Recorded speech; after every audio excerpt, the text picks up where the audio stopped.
Greetings, my scattered brothers and sisters in the Lord. Trust you know the Lord is with you wherever you find yourself scattered today, and that you know that his presence with you is more than enough for whatever you might face today. We are moving into John chapter 21, and Jesus is going to appear to his disciples for the third time, the risen Jesus. And the disciples have decided to go fishing. Peter, in particular, tells a few of them, I'm going fishing. They say, we'll go with you. And so they embark upon a fishing trip at night and they catch nothing. Jesus appears to them on the shore in the morning, only they don't know that it's Jesus. And they are still out on the water, and Jesus calls out to them, Children, haven't you any fish? Kind of like Jesus already knows the answer, and he calls them children. Maybe that would be the same as saying boys. Not sure how they would have taken that, but children, haven't you any fish? And they answer back, no, haven't caught anything.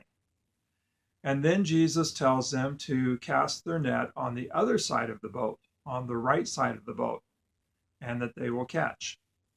And so they do. And they drop their nets on the other side of the boat, and the nets are so full of fish that they can barely get them ashore. The disciple whom Jesus loved, the beloved disciple, told Peter, It is the Lord. And when Peter heard it is the Lord, he jumped into the water and presumably began to swim ashore. They're probably about 100 yards offshore.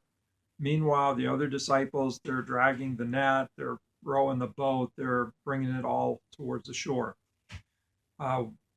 When they get there, they discover that Jesus already has fish for them and bread.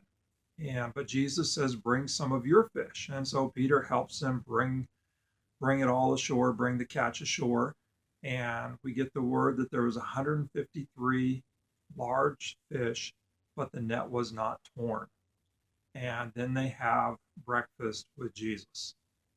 Now, I don't think we'll get this whole story unpacked today, but there's at least one or two things I want us to focus on. The first one, yes, it's a story of the revelation of Jesus as the risen Lord. And so I don't want to forget that. The beloved disciple recognizes that it's Jesus. Peter and the rest of the disciples eventually recognize that it is Jesus. And so it really is a resurrection appearance story, that's the primary import of it. But I also can't help but think that it's a story about ministry. That Peter and the crew decided to go fishing, but they never consulted Jesus. And they just took it upon themselves to go fishing. They were experts, or at least Peter was, and the sons of Zebedee were both with him. And so they were experts. And so here you have these expert fishermen never talking with Jesus and going out to fish. And they caught absolutely nothing. And I can't help but wonder how often that is us in ministry. That we know how to minister, we have all the tools, we have all the equipment. And so we set out, we embark upon ministry, we're fishers of men, and yet we catch nothing.